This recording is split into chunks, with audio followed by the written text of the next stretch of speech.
Saudari-saudaraku yang terkasih, berjumpa kembali bersama saya, Inspirasiku di Antara.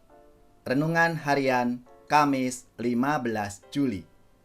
Hari ini bersama seluruh gereja Katolik, kita memperingati Santo Bonaventura, Uskup dan Pujangga Gereja.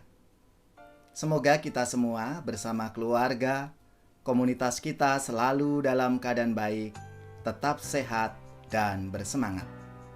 Marilah kita mengawali renungan kita dengan tanda kemenangan Kristus. Dalam nama Bapa dan Putra dan Roh Kudus. Amin. Allah Bapa yang penuh kasih, kami bersyukur atas rahmat anugerah kehidupan yang boleh kami terima kembali hari ini. Ya Tuhan, Engkau telah memberikan teladan hidup beriman, Santo Bonaventura. Semoga semangatnya memberi inspirasi dalam hidup dan karya pelayanan kami. Ini semua kami sampaikan dengan perantaraan Kristus, Tuhan dan pengantara kami. Amin. Dalam nama Bapa dan Putra dan Roh Kudus. Amin. Inspirasi kita hari ini dari Injil Yesus Kristus menurut Matius, bab 11 ayat 28 sampai 30. Marilah kita baca bersama dan nanti kita renungkan dalam hati kita masing-masing. Sekali peristiwa bersabdalah Yesus, "Datanglah kepadaku kalian semua yang letih lesu dan berbeban berat. Aku akan memberikan kelegaan kepadamu. Pikulah kuk yang kupasang dan belajarlah daripadaku. Sebab aku ini lemah lembut dan rendah hati. Maka hatimu akan mendapat ketenangan. Sebab enaklah kuk yang kupasang dan ringanlah bebanku." Demikianlah Injil Tuhan.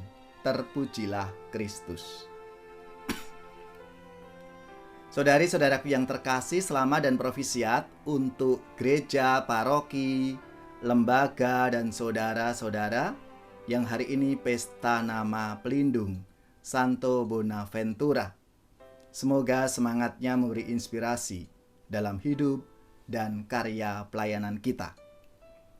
Waktu kecil, Bonaventura ini sakit gawat. Lalu ketika digendong oleh ibunya, ia bertemu dengan Fransiskus Assisi.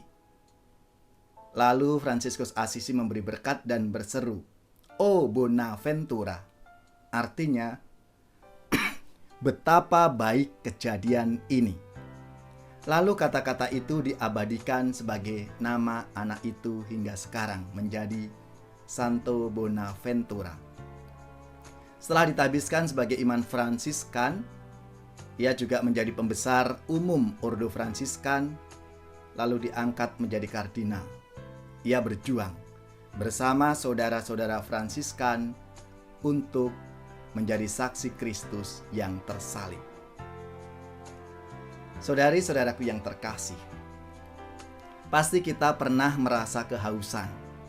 Nah, pas kita kehausan lalu kita mendapatkan segelas air yang seger atau setetes saja, itu pasti kita akan merasa sangat lega.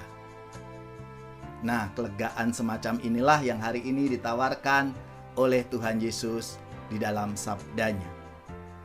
Kelegaan yang datang dari Yesus adalah rahmat yang memberi sukacita untuk terus melaksanakan tugas dan tanggung jawab kita di dunia ini. Yesus tidak menjanjikan manusia itu bebas dari aneka beban hidupnya. Yesus menjanjikan kuk yang enak dan beban yang ringan.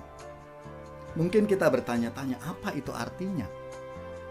Kuk enak, beban yang ringan. Yesus tetap menekankan kewajiban setiap orang beriman itu untuk bekerja seturut tugas dan tanggung jawabnya. Untuk itulah kuk dibutuhkan. Karena apa? Dengan kuk yang dipasang itu manusia tidak bisa berbuat sekehendak hatinya. Kuk yang ringan membantu manusia untuk mengarahkan dirinya pada tujuan yang benar, sehingga beban yang dimilikinya tidak lagi terasa berat. Itulah yang dimaksud oleh Yesus dalam sabdanya hari ini. Maka kita diajak untuk datanglah kepadaku kalian semua yang letih lesu dan berbeban berat. Mari kita menanggapi ajakan Tuhan untuk datang kepadanya. Di hadapan Tuhan Yesus, kita ungkapkan keluh kesah kita, masalah hidup kita yang berat, sakit yang kita derita, pandemi yang berkepanjangan ini yang kita hadapi, serta duka yang membuat hati kita ini sesak. Serahkanlah kepadanya dengan keyakinan bahwa Yesus akan mengubah semua beban kita itu menjadi berkat dalam hidup kita. Ya Tuhan, lindungi kami di dalam kesesakan.